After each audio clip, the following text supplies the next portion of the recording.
200 to go, and Cram is still waiting. Rono leads. Peter Elliott second. What's Cram got? He's not made any move. Harold in third place. And Cram, can he find anything at all? Cherry is making an effort, but it's Rono in front. And are they going to catch him? Harold comes through the inside, and here comes Cram with a late run. It's Elliott. Elliott chasing Rono, but he can't get there. Rono wins. Elliott second. Harold third. Cram fourth. Peter Rono, a famous name, 21 years old. Peter Rono from Kenya won the gold medal in the 1500-meter run at the 1988 Olympics. 1 year earlier, he competed for the Atlantic Coast Track Club. Hello, my name is Walt Green, and I will be narrating this film from the first-person point of view. This is part 6, which will examine the Atlantic Coast Track Club, including Nike Atlantic Coast Professional Team, Atlantic Coast Youth Team, ages 15 through 18 in the years 1994 through 1999, along with other track and field information and interviews from Kermit Foster, Cassell Person, Gregory Booth, Donald Samuel, Vincent Pugh, Lisa Carnes, Samaya Islam, Desi Johnson, Wade Williams, Jamin Elliott. The Philadelphia Pioneers Track Club was the premier track club in the United States from the late 1960s to the early 1980s. Their alumni included world record holders Ivory Crockett and hurler Charles Foster, along with 7 Olympic gold medalists, including Herman Frazier and Steve Riddick. Moreover, Olympic bronze medalist and civil rights icon, the great John Carlos, was also a member. The Pioneers did not hold back and often won in style. And in 1981, they set a world record in the shuttle hurdle relay. The track club was coached by the legendary Alex Woodley, who was also, no pun intended, a pioneer for black track athletes.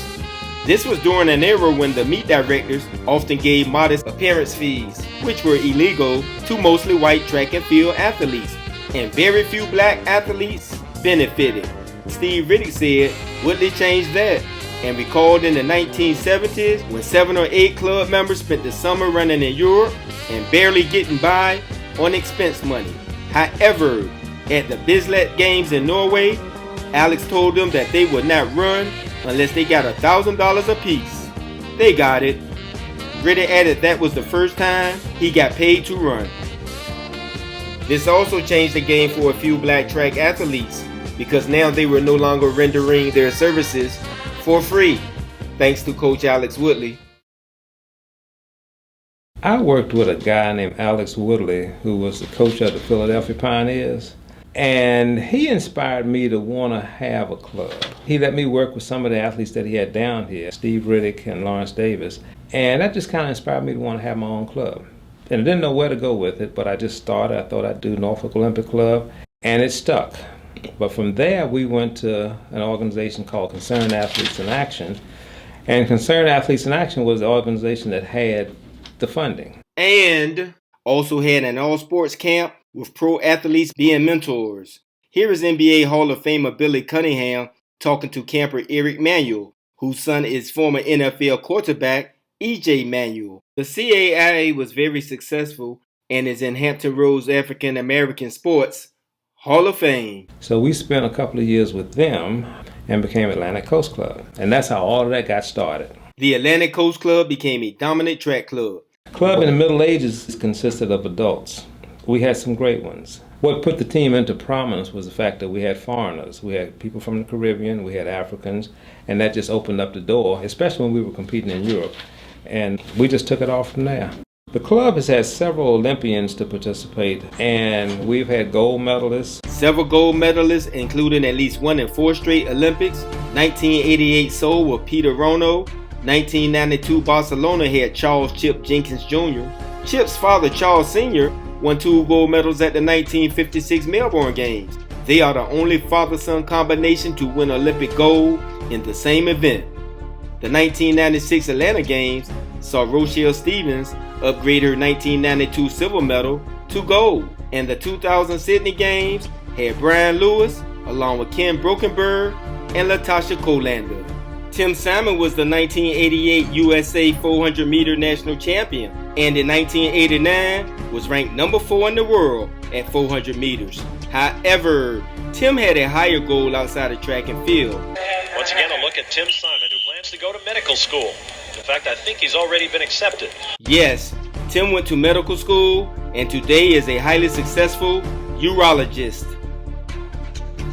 Two-time Olympian Elvis Ford has been a successful head college track coach for over 25 years, currently at Temple University. Also representing Atlantic Coast was high jumper Hollis Conway, a two-time world champion and two-time Olympic medalist with a silver in 1988 and bronze in 1992. Additionally, the previously mentioned gold medalist is now Dr. Rochelle Stevens, who is inducted in 8 Hall of Fames, including the city of Memphis. Atlantic Coast also helped athletes who were awaiting college eligibility, which was the case for Peter Rono when he competed for the club in 1987. Moreover, Atlantic Coast had post-collegiate members like my college teammate, Anthony Calicut, who was the 1980 NCAA 800 meter national champion and one of the best half-milers in the 1980s. Anthony Calicut of Virginia State. Calicut in complete control of the race right now. Lastly, Calicut is in Virginia State's Hall of Fame.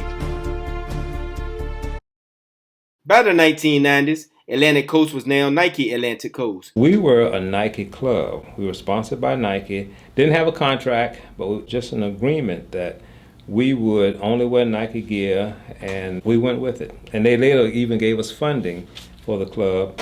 Took us to the Caribbean to train, took us places like the Bahamas, and we even participated in meets in Europe. It was a good relationship. Kermit was a board member on Nike's first track and field board in the mid-1980s. Well, they had a track and field board. It was an international board, and it's not to be confused with the major corporate board. But it was a track and field board. It was advisory in capacity. Back to Atlantic Coast, who were very successful. We actually made an impact really globally with the club, with the athletes that we have. And now, Atlantic Coast was about to make an impact in age group track, ages 15 through 18. In Part 5B, we learned the Norfolk Real Deal Track Club became part of the Atlantic Coast Track Club. Let's continue the journey from the year 1994. Norfolk Real Deal veterans Rob Leone and Mike Brown helped the Atlantic Coast Track Club defend the National Age Group Championship won the previous year as Norfolk Real Deal in the 17-18-year-old age group. That would be their only meet that summer since Rob was headed to college at East Tennessee State and Mike to the College of William & Mary. Mike was coming off an All-American high school season and was the number 3 high school miler in the country behind fellow Virginian Seneca Lassiter and the legend Meb. Mike and Seneca ran 2 great races in the 1600 meter run on consecutive weekends and received a standing ovation. Seneca would later become a 2-time USA national champion, and Mike was named to the CAA's 25th anniversary team. 1994 was also my second year coaching at Maury High School, and led by co-captains Jane Lawrence and Denzi Seals, along with Cassell Person and Lisa Joyner, we won the Eastern District Championship. Coach Green, he was very thorough, knew what event we would be best at. Denzi ruled the hurdles. Winning the 300 hurdles my sophomore year and my junior year was my biggest accomplishment. Cassell and Lisa won in the sprints and placed in the jumps, while Jane dominated the distance events. We wanted to succeed. We wanted to make sure each other did well. Back to summer 1994. Booker T. Washington's Nevy Sessoms was also a Real Deal alum and now competing with Atlantic Coast. Nevy, Tony Smith, Malik Cook, Jimmy Foster, LeVar Bowers, Lakiel Mays, and his brother, rest in peace, Jamon, joined Mike and Rob on our national championship team. Also that summer, Greg Booth and Don Samuel joined the club for AAU competition, and they made an immediate impact. Greg played baseball, football, and basketball at Churchland High School in Portsmouth, Virginia, when this happened. Coach Brown was the track and field coach at Churchland High School. He came to a baseball game and he saw me stealing bases and said, "You're pretty fast. Why don't you come run track?" I initially said no. I said track is for girls. But after talking to a couple of my friends who ran track, Jamar Mays and Lakio Mays, I decided to give it a shot. Churchland's track coach, rest in peace Clarence Brown, worked out an arrangement with the baseball coach so Greg could do both sports. You met his son Winston Brown, the longtime Fort Union coach, in part 4 of this film. Coach Brown also had a good relationship with the track club from the Real Deal days with the Mays brothers and asked me could Greg run with us in the summer. Of course I said yes. Don Samuel was from Virginia Beach's Green Run High School, which was also the alma mater of former world record holder Andre Kaysen. Don started running track in the 10th grade, only because I had a friend of mine who, we got off the bus one day and I was by myself. All my friends were gone. I was like, man, where's everybody? So the next day my friend was like, man, everybody's trying out for track. He's like, man, you need to come out there. I was like, man, I don't run. I was like, I'm not into running. And he was like, well, that's where all the girls are. And I was like, I'll be there the next day. And I've been running ever since. And 2 years later, this happened. I won the Virginia Beach District Championship that year in the 100, 200, and 400 individual events. My career kind of bloomed from there. Don, Greg, Nevy, and Malik Cook from Chesapeake's Western Branch High School all stood out that summer. Back to track newcomer Greg Booth, who was running track full-time that summer since baseball season was over. That summer changed my entire life completely. Coach Dwayne Miller, who you met in part 3, took Greg under his wing. Dwayne just kept working with me, and he knew I was ready. That was the summer I ran 10:30. The 1994 girls team also won the national championship, led by MVP Shaneka Walker from Norfolk's Lake Taylor High School. Other members were Deion Dunston, Denise Felton, Tamika Williams, Denzi Seals, Jane Lawrence, and LaShonda Cutchin, the youngest team member, who had just completed an outstanding freshman year at Virginia Beach's Bayside High School. We also had a very successful AAU program. At the state meet in Richmond, we qualified 19 girls and 22 boys for the regional meet, which was held in Gaithersburg, Maryland. From there, we qualified 9 girls and 11 boys for the AAU Junior Olympics, which was held in Cocoa Beach, Florida. Also, our boys 4x100 meter relay team of Nevy, Greg, Malik, and Don finished second at the highly competitive East Coast Invitational. At the AAU Junior Olympics, LaShonda anchored our 15-16-year-old girls team to a 3rd place finish in the 4x100 meter relay. Also running on that relay was Maurice Cassell Person. I just remember running the second leg in the 4x1. We did place. It was 3 Bayside girls that ran track with me in AAU track, and their talent was great. Greg finished 3rd in the 100-meter dash, and college track coaches took notice. One, it got me a lot of notoriety. People began to look at my track and field aspirations, and then they started translating to football. Highly recruited in football. The very first game at Norcom, the second play of the game, I went 76 yards on a toss. They learned about how fast I was, and their defense was don't let Greg get outside. And that all became because of Atlantic Coast. Also, our boys 4x100 meter relay team took 2nd place. Overall, it was an outstanding meet for us, and we brought home 18 medals. Additionally, even though she did not compete in AAU, the previously mentioned alum, Latasha Colander, was a USA Junior champion that summer. Also in 1994, our coaching staff was bolstered with the addition of coaches Wade Williams, a track genius who you'll meet later, Coach Cubby Morgan, and Coach Vincent Pugh. Cubby Morgan only coached 1 year because later he suffered a fatal heart attack in a student faculty basketball game. Cubby was also the volleyball coach at Norfolk's Lake Taylor High School, and a banner hangs in his honor. On the other hand, Coach Pugh is still affiliated with Atlantic Coast to this day, but in 1994, he was the head girls track coach and assistant football coach at Portsmouth's Norcom High School under the Hall of Fame football coach, rest in peace, Joe Langston, who was also the boys' head track coach. Coach Langston, a Norcom High alum, was a prominent football player and co-captain of the 1960 state championship team.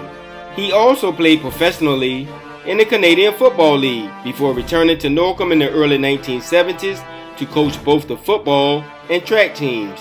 The 1993 Norcom football team, led by running back Terry Ricks, and a ferocious defense that shut out 9 opponents, were state champions and ranked in the top 20 in the country by USA Today.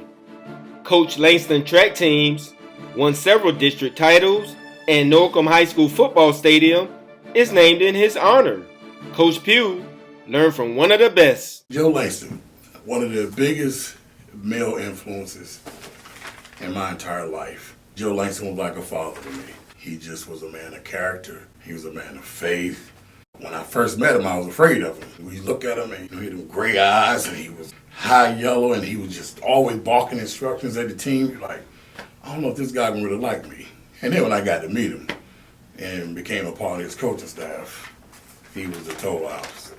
You know, the best friend. And Coach Pugh will become Atlantic Coast's best friend by bringing lots of knowledge and information to the club. Final note about 1994, a 13-year-old girl, Samaya Islam, practiced with the club that summer to begin a relationship with the club that lasts to this day. I got involved with track and field when Coach Green came to my middle school and was doing an interest meeting for the upcoming freshmen at Maury High School. And I eventually ended up running summer track that year. The journey continues to the year 1995. 1995 was my third year coaching at Maury High School. And we won the Eastern District Championship again, led by veterans Jane, Denzi, Cassell, Lisa, and newcomer Thomasina Snowden. 94-95 championships that we had at Maury High School. We had myself, Cassell, Denzi, Rashida, and Jane Lawrence, and all our distance crew. And we were able to pull it off. I had a great staff at Maury, with Bobby White, who was our team administrator, and 2 of our club coaches that you met at Part 3, Leo Marshall and Dwayne Miller. I started volunteering coaching at Maury, and I worked with Coach Walt Green there, and he was a head coach there, and I worked with him. And then after that point, I just became a coach as hired staff. He would later coach club alum LaShawn Merritt to Olympic gold, and Dwayne will explain that experience in Part 7. Remember earlier when Cassell said this? 3 Bayside girls that ran track with me in AAU track, and their talent was great. In 1995, they proved Cassell right when the Bayside girls won their first state track championship, led by 4 Atlantic Coast alum, Tamika Williams, LaShonda Cutchin, Twilight Pope, and Michelle Thompson. The quartet won both the 4x1 and 4x4 to clinch the title. LaShonda was also the state 100-meter champion, and 2 other club alum, Monica Matthews and Carolyn Zanelli, contributed. On the boys' side, LeVar Bowers and Tony Smith were state champions. Now for summer track. The 1995 Atlantic Coast Club was also very successful, with Greg and Don returning for the boys' team, along with LaShonda leading the girls' team. LaShonda and Don were huge advocates for the club, and also brought talent to the club. I could see that the opportunities that have been opened up for me just running that 1 year. And so I wanted to then recruit the best athletes I can, and I was like, man, let's go win us a national championship. Don recruited his Green Run High School teammate Plaxico Burris, who in 2008 was a Super Bowl hero. Manning lobs it. Burris alone. Touchdown, New York. Plex could have been an Olympic caliber 400-meter hurdler or 400-meter runner if that's what he decided to do. In the summer of 1995, Plax was a national age group champion in the 400-meter hurdles, while helping us win another national championship. He threw down at that. The girls team also won a national championship that summer. For AAU, Green Run, Savin Mason, and Western Branch's Dayron Watson replaced Nevin and Malik on the 4x100 relay. Even though the 1995 edition won the highly competitive East Coast Invitational, with Greg Booth running a sensational anchor, they again finished second at the AAU Junior Olympics in Des Moines, Iowa.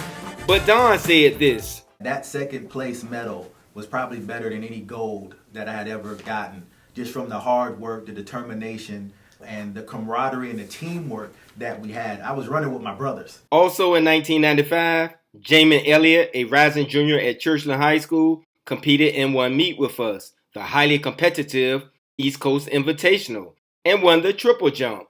Stick a pin in Jamin for now. Lastly, Coach Dan Thompson of Mitchfield High School in Newport News joined the coaching staff, and you'll meet him in Part 7. On the girls' side, LaShonda helped us get state champion Chantel Powell, then a rising junior at Ferguson High School in Newport News, on the team. Both competed in the 15-16-year-old age group, and along with Bayside's Ebony Shelton and the previously mentioned Lisa Joyner, they were AAU national champions in the 4x100 meter relay, but only because they persevered. Keystone was our biggest competition that whole entire summer. Club Keystone from Philadelphia was a dominant girls AAU team in the 1980s and 90s. They were coached by Hall of Famer Tim Hickey. Anyway, prior to the Junior Olympics, we had raced them 3 times that summer with these results. We lost to Keystone every single track meet, no matter where we went. We lost to them in DC, we lost to them in a couple of other states. We lost to them and we were like, no, we are not going to lose to them when we got to Iowa that summer. And sure enough, we beat them in the 4x1 in Iowa. We also had 3 other national champions that summer, with Norcom's Missy Banks in the shot put, Lake Taylor's Shaneka Walker in the girls' long jump, while Indian River's Jesse Grant won the boys' long jump, to close out another outstanding summer for the track club.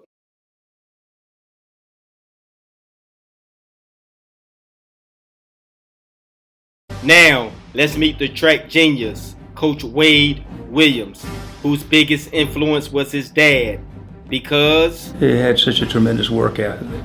He was a merchant marine during World War II and worked in the shipyard for a few years, and then he owned and operated service stations in Newport News, and 10, 12-hour days were the norm for him. And he used to take me to the service station to work starting at a young age, and I developed the work ethic because I got paid. This is how Coach Williams got involved with track and field. When I went to Hargrave Military Academy, I played football. We had some injuries, and I was the only high school student on that postgraduate team starting. The next year I went out and I got injured in the first game, and so I started running cross country with my arm in a cast. And I thought, I like this, there's nobody to yell at me. I can go run 8 or 10 miles and not have to hear anybody hollering at me. Coach Williams also ran track. I got 3rd in the state meet in the mile, and 6 inches difference between the 3 of us. I started my kick too late. He would later compete for Christopher Newport College when it was a 2-year school, before getting his degree at Old Dominion University. Coach Williams began his coaching career at Warwick High School under the legend Jimmy Johnson, who you met in Part 4 for leading Norfolk Snorville High School to the 1961 State Cross Country Championship, and he was now the head coach at Warwick. In 1971, Coach Williams became Ferguson High School head coach, where he won a state championship and coached 10 high school All-Americans in 3 years. One of them, Ronnie Ray, set a national record in the 440-yard dash that still stands to this day. Ronald Ray ran 45.8, which is like a 45.4 400, and that is still the world record for 18-year-olds in the 440. He still holds it. Ray was a gold medalist at the 1975 Pan Am Games and later ran with the Philadelphia Pioneers. In 1974, Coach Williams started a Hall of Fame coaching career at Virginia Military Institute, aka VMI, where he became a legend. Got the job offered at VMI. Actually, nobody wanted the job at VMI because it was during the Vietnam War, and I wound up coaching there. And I was 29 when I took the job, and I was the youngest coach in the country in any sport on the Division I level. I was the youngest head coach. But being the youngest head coach did not matter. At VMI, they were dead last in the conference. 3 years later, we won the conference championship, and that was when East Carolina and William & Mary were in the conference. Coach Williams established a Peninsula pipeline from his hometown and was an expert at developing talent. High jumper Dale Davis said he does not get superstar recruits, but has a knack for finding kids that will one day turn into something. Bethel High School's Eugene Scott fit that mold to a T. Gene said Coach Williams saw potential in him and offered a track scholarship before anyone else realized he could contribute to their team. Gene went from being a 43-foot triple jumper to jumping over 51 feet. Moreover, his junior year, Gene Scott's pressure-filled winning final jump enabled VMI to win their first state title.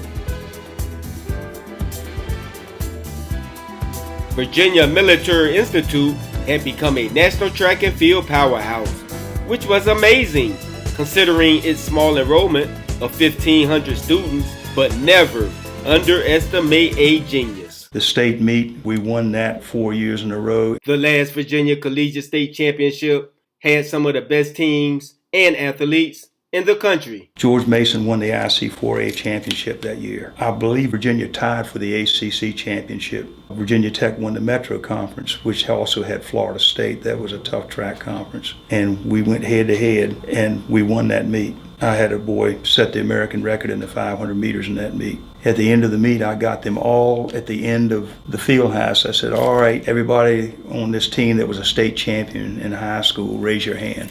None of them could raise their hand. And I said, congratulations, you just kicked an entire field house full of All-Americans right dead in their ass. The new USA record holder, Henry Sanchez, said Coach Williams had some kind of magic, while ace distance runner Jack Ditt said he is a great coach. It is just that simple.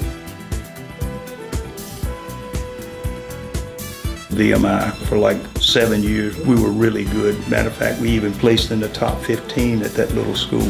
Coach Williams has won more Southern Conference titles than any other VMI coach in any sport, and along with Gene Scott, is in VMI Sports Hall of Fame. In 1985, Clemson University hired Coach Williams. Clemson had never had an outright conference championship. And there was another challenge. At Clemson, I had no track to train on, no outdoor track. We trained on a rugby field. I took a lawnmower, surveyed a grass track around a rugby field, and that's where we trained. But not having an outdoor track did not matter because he won 2 ACC championships in 3 years and was twice voted ACC Coach of the Year. Also at Clemson, he coached future Olympian and 3-time USA 1500-meter national champion Terrence Harrington. Have to run extra distance around this turn, and watch out for Terrence Harrington in third. He's the best 800-meter runner in this field. He's got a tremendous finish. And here comes Harrington. He is trying to make a move on Steve Scott. It is Jeff Atkinson by a stride. But here comes Harrington. He has passed him. He has taken the lead. It is Harrington and Atkinson. Atkinson dropping off to second place. Terrence Harrington comes from behind to win it. Terrence Harrington, quite a kick, Craig. Coach Williams left Clemson in 1988 to return home to Virginia. However, Terrence later came to live with him so Coach Williams could continue to coach him. He credits making the 1992 Olympic team to the coaching of the track genius. The journey continues to the year 1996. So, on the first day of conditioning for newcomers at Murray High School for the 1996 track season, I did what I always do. Timed the newcomers in 50 meters and 180 meters. However, I forgot my stopwatch, and when I went inside my office to retrieve it, I saw a girl looking lost, and she told me she was looking for the track coach because she had forgotten her running gear. I urged her to come out anyway, and all she did, dressed in jeans and a t-shirt, was run the fastest 50 and second fastest 180. Her name was Rachel Boone, and by the end of the track season, she had earned All-State as a freshman and was selected as city's most outstanding runner by the Norfolk Sports Club. Even though the team was district runner-up, we qualified the most girls in school history for the state meet, along with running the prestigious Penn Relays for the first time in school history. The 1996 Atlantic Coast Club excelled, highlighted by the 17-18-year-old boys winning the national age group title again, which was held in Miami, Florida. Both of our girls' teams finished second. Also, we qualified 21 people for the AAU Junior Olympics in New Orleans and had another strong showing. Tony Smith was a national champion in the 400-meter hurdles, and we had 5 runner-ups. with Kenny Mosley, Rachel Boone, Candace Harris, Missy Banks, and LaShonda Cutchin, along with 15 All-Americans. Moreover, Chantel Powell made the USA Junior National Team in the 400-meter hurdles and competed in Sydney, Australia that summer. Our coaching staff received a big boost with the addition of Sharice Perham, a highly successful coach at Virginia Beach's Salem High School, and she brought her talented daughter Tiffany along with her. Lastly, Cassell and Lisa went to Norfolk State, while Norcom High School standouts Jennifer Cook and Brandy Smith became the first to receive full track scholarships at Norcom in the 1990s and chose Virginia Tech. Jennifer had a strong mom, and her mom was very involved, and Jennifer was very competitive. She was like the captain of my team. She was beyond her years with her maturity. Brandy was a basketball player. That's how I found Brandy. She was playing basketball. I didn't know she could run. I didn't know she could jump. She was tall, lanky. She really was just an athlete. She was kind of uncoordinated. But once we started hurdling, once I started teaching her how to hurdle, and we started doing plyometric drills, and we started working on bounding, all the things that build your core and help you with balance, she got better. Brandy played both sports her sophomore and junior years. But her senior year, she focused on track, and it made all the difference. Brandy would later compete professionally. Next up is the year 1997, which was epic. In 1997, I coached at Western Branch High School under the track genius who had been the head coach there since 1990. Also on the staff was Leo Marshall and Bill Volkman, a distance guru. Also, I knew most of the team since most of them had run summer track with the club. We won the state championship, which was Western Branch's and the city of Chesapeake's first track title. To quote Henry Sanchez, Coach Williams has that magic, and I will add, he knows how to use it to win. Winning where people had never won before. Which he did at Ferguson, VMI, Clemson, and now Western Branch. However, Coach Williams was not done. Also on the high school scene, LaShonda Cutchin closed out her miraculous high school career with 3 more state titles to bring her total to 14. She received a track scholarship to Clemson University. To fully understand the highlights of our 1997 summer program, let's go back, way back, to the year 1888. When you think of AAU today, you think of youth sports. But that was not the case when the Amateur Athletic Union was founded in 1888 by James Sullivan and William Buckingham Curtis. The goal was to create common standards in amateur sports. The AAU worked closely with the United States Olympic Committee to prepare athletes for the Olympic Games, along with starting the AAU Junior Olympic Games for youths. The AAU was the governing body for each Olympic sport, but later faced problems because of its antiquated governing. In the 1970s, the AAU received growing criticism because the framework was outdated. This led to the Amateur Sports Act of 1978, which was a game changer because it provided a national governing body for each Olympic sport. Track and field's governing body was named the Athletic Congress, which is today's United States of America Track and Field, better known as USATF. USATF also had a Junior Olympic program, albeit track and field only, and for the first time in our club's history, we were going to attend both the AAU and USATF Junior Olympics that summer. We made this decision for 2 reasons. First, we had an extremely strong team that summer, and second, the AAU eliminated the regional meet, which meant you could qualify directly to their Junior Olympics from the state meet. Here are the summer highlights. We added 2 coaches to the staff, longtime veteran coach Ray Pollard, who you met in Part 5A, and Darrell Pope, who was just starting to coach. Darrell was a high school teammate of my roommate at Virginia State my junior year, Derek Banks, and Darrell asked me could his daughter Chanel run with us. She did and had a good summer. Darrell was a big help to the staff, and he also recorded all of our meets that summer.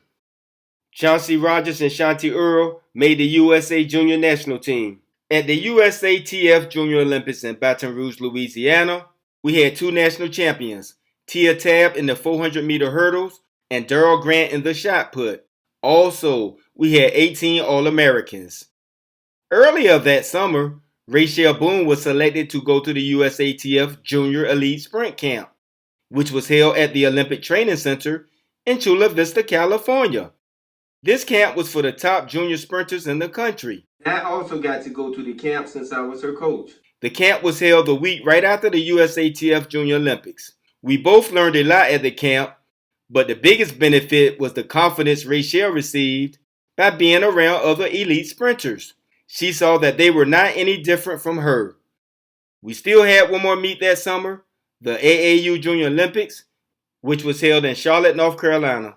In addition to changing the qualifying standard, the AAU made another huge change in 1997 by adding 3 age groups: primary, sub-bantam, and sub-midget. Prior to 1997, there were only 5 age groups: bantam for ages 10 and under, midgets ages 11 and 12, youth ages 13 and 14, and the 2 age groups which our club competed were intermediates for ages 15 and 16, and young men, young women for ages 17 and 18. They added primary for ages 8 and under. Then they split bantam and midget into single age groups as follows: sub-bantam for age 9, bantam age 10, sub-midget age 11, midget age 12. This change made a huge difference because it doubled the number of qualifiers in those age groups. Years later, the youth division would be split. But back to 1997. These 2 changes meant the number of participants would increase tremendously. However, the AAU Junior Olympic schedule, which started track and field on a Wednesday and ended on a Saturday, did not change. I'm sure you know the rest of the story, but I'll tell you anyway. The first day of competition, Wednesday, went well and was over at a reasonable time. However, Thursday was a nightmare. The timestamp on this video is correct. It is 1:07 a.m. Friday morning. And by the time we got back to the hotel, it was 3 in the morning. And we had to be back at the track in 4 hours. Everyone was outraged and took out their frustrations on the AAU Junior Olympic chairman, Paul Campbell. Also, the AAU president, Bobby Dodd, issued an apology. The AAU simply did not compensate the track schedule to correspond with the increased number of participants. Friday and Saturday finished around 10 p.m. However, the club persevered and we had our best showing ever at a Junior Olympics with 6 national champions and over 30 All-Americans. Rachel Boone, fresh from sprint camp with added confidence, won 2 titles. Here is her winning the 100 meters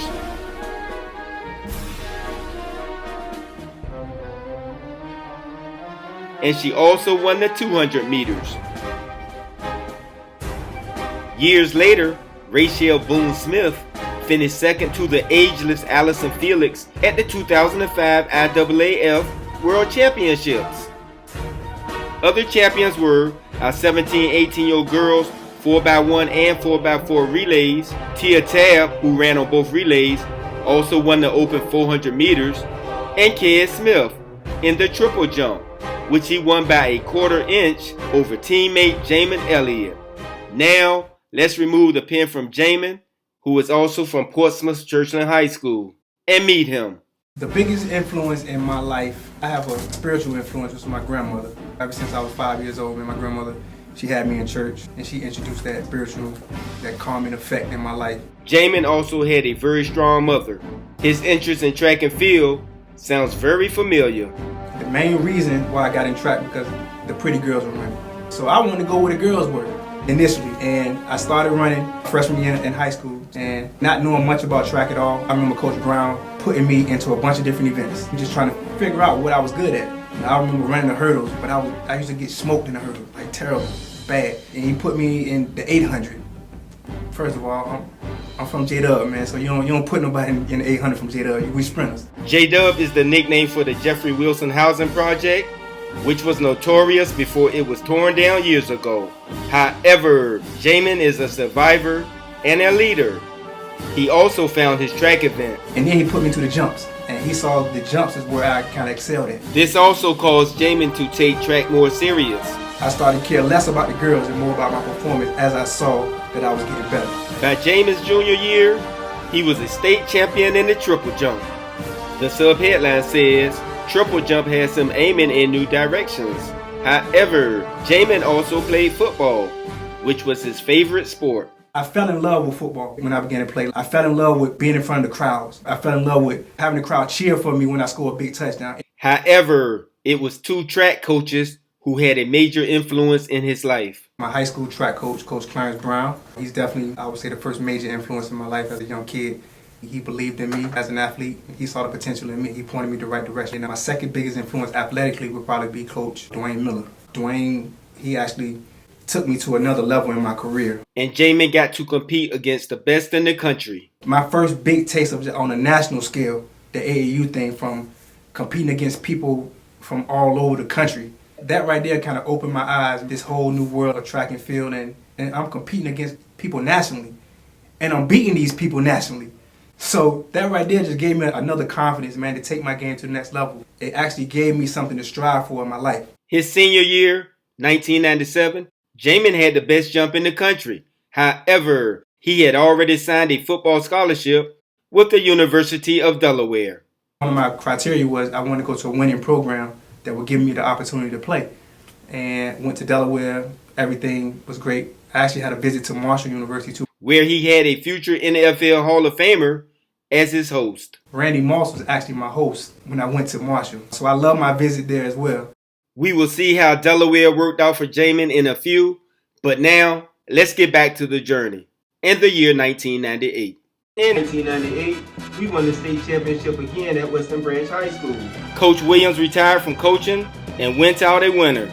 Ironically, winning the girls team title that year was Bethel High School, which was coached by one of his former VMI athletes, Eddie Williams, who would later win several more state championships and had an immaculate coaching career at Bethel High School before retiring in 2016.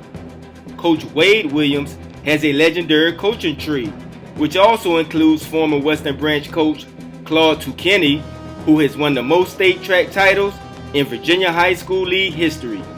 Also, Gene Scott is a very successful coach in the Richmond, Virginia area. And of course, he was my mentor. Coach Wade Williams' training philosophy is still paying dividends today, with Bethel High School's Nanette Gaines, a protege of Eddie Williams, recently winning a state title, and three of my proteges, Lisa Carnes at Norcom High School, has won several state titles, while Samaya and Eman Islam just won the 2020 Indoor State Championship at Maury High School. The 1998 highlights include the addition of Coach Greg Roundtree to the staff, along with three club members making the USA Junior National Team. They are Faith Rain, Laura Heiner, and Sheena Johnson, a two-time Olympian who was a silver medalist in 2008. At the USATF Junior Olympics in Seattle, Washington, we had 11 All-Americans. The 1998 AAU Junior Olympic Games was being held in my hometown for the very first time, with Norfolk State University being the track and field venue. Also, the AAU added 2 days, Monday and Tuesday, to the track schedule to prevent a repeat of 1997. There were no problems, and the AAU still uses this Monday through Saturday schedule to this day. We had 2 national champions and over 30 All-Americans. One of the national champions was Brian Collar in the javelin.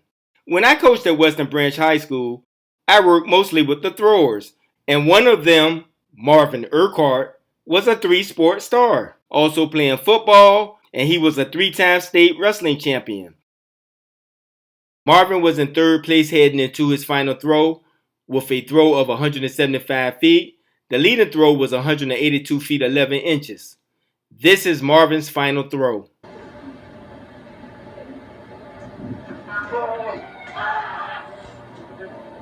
Yeah, bro. Marvin, I'll give you that video of that. All right, Marvin, turn around and smile, buddy. You heard correctly. 193 feet, 7 inches for the win. 1998 champion Marvin Urquhart.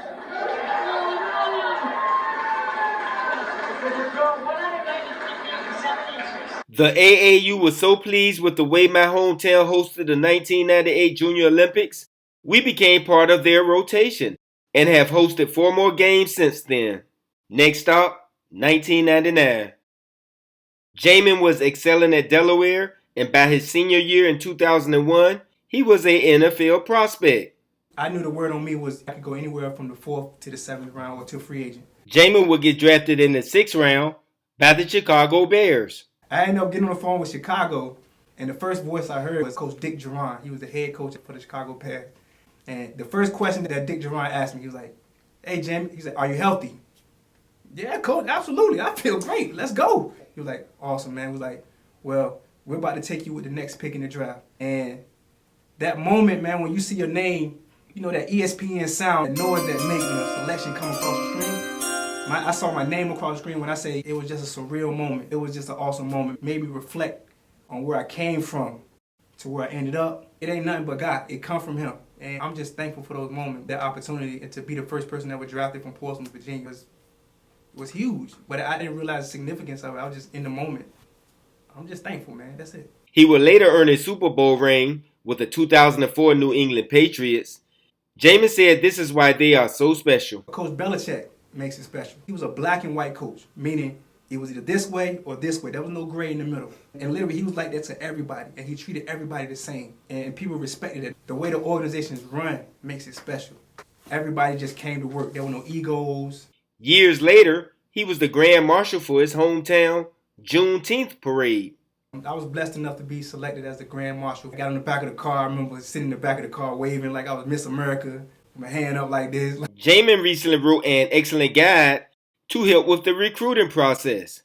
Jamin is in the University of Delaware Sports Hall of Fame in both football and track. Now, back to track and field.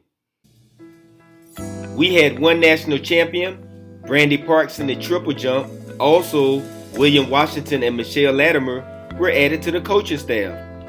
Coach Latimer coached Rachel for 2 years at Booker T. Washington High School and is currently the longtime coach at Bowie State, where she is in their Sports Hall of Fame. Also, the previously mentioned Shaneka Walker is in the NCAA Division II Hall of Fame, while Greg Booth and Tony Smith are in Christopher Newport University Sports Hall of Fame. Moreover, club alum Dante Bugg is now a judge. Additionally, in 1999, Atlantic Coast held its first track meet, the Atlantic Coast Invitational. However, the big news in 1999 was the Atlantic Coast Track Club was going to split into a track league. Since the club had grown so big, there would be 8 teams representing most of southeastern Virginia, including the return of the Norfolk Real Deal Track Club. Part 7 of this film will examine this and many other topics.